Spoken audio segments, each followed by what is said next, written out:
Hello YouTube, my name's Sean Connors and this is Outsiders, and welcome back. And if you're joining us today, we're going to be talking about the campaign world, The Outsiders.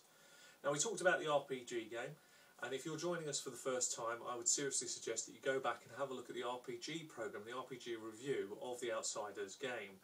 This is The Outsiders campaign. I'm going to give a very small overview of the campaign world, and it immediately will give you an indication of where I was going with this. And I'll also quickly cover off the strengths and the weaknesses of this campaign world, and also look for your feedback, and hopefully it's something you like. And thank you for those people who have contacted us about the RPG game, and thank you for your interest so far. It's been mostly appreciated. So here we are. The campaign world. As you know, it was built, my RPG system was built around this idea. So here's the idea. The characters play the parts of the lost races, i.e. the humans, the elves, the dwarves, the halflings, etc. They have lived underground for as long as they have known. Their natural leader is an old gentleman who has been with them since the time when they were shut away from the main world, and his name is Narelle. And you have to imagine him as sort of as a Gandalf type figure within the community. Over the time that's gone by, he has guided them, he has sheltered them, and in some ways he has protected them. He's clearly a powerful magician, but as he often says to those, and maybe one of the players is his apprentice, if I show myself, they will find us.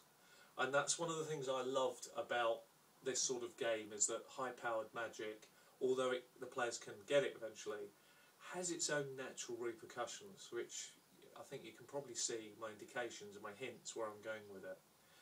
However, the players play the parts of the more senior members of the community. Community numbers about 100 people.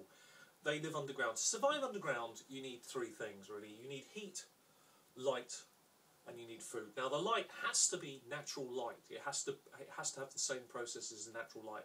As the Germans discovered in the 1940s when they built underground hospitals in Sark, in the Channel Islands, that without natural light, patients got worse and some died. So it was quickly discovered that you have to have that.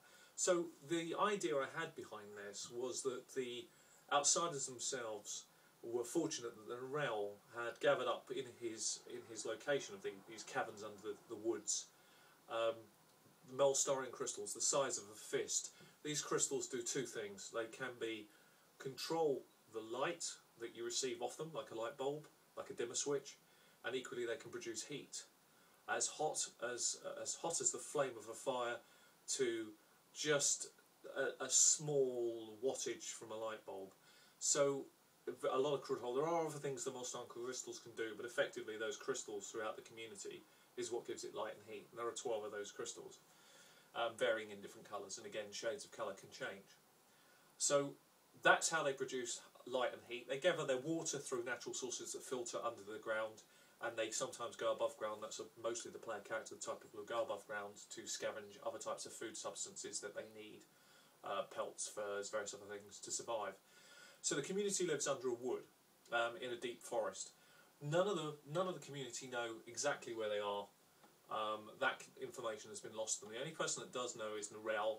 He's kept it fairly secret. They live by a strict code of conduct because they know that if one of their own kind is found, the odds are that the dark folk will torture them, try to abstract the information that they need, and then come after what's left of the community. So for a good period of time, in fact 100 years, the community survived very well.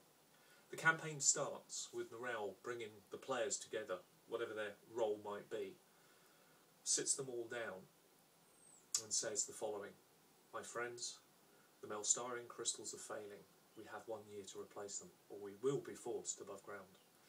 And what I loved about this is the fact that it gives an immediate direction, that the players need at least 12 crystals, or as many as they can get.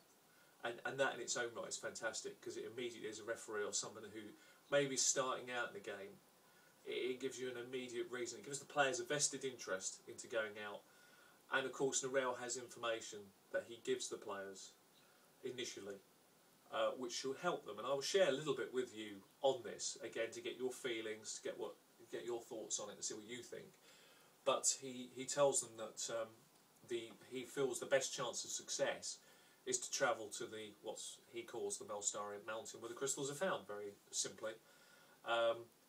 There are ruins underneath, the old dwarven ruins that exist there.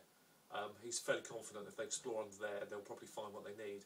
And if, for whatever reason, they don't, then above the mountain itself, high above the cloud cover, where it is frozen, as deep ice and snow, lives the Snow Witch of the Melstarian Mountains. She may be bargained for crystals, but at a price.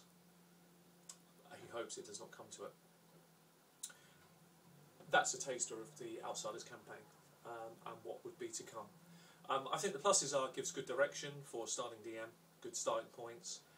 It may appear a bit linear because A to B, however, I always write stuff that is much more open, so even the stories can be approached from different angles.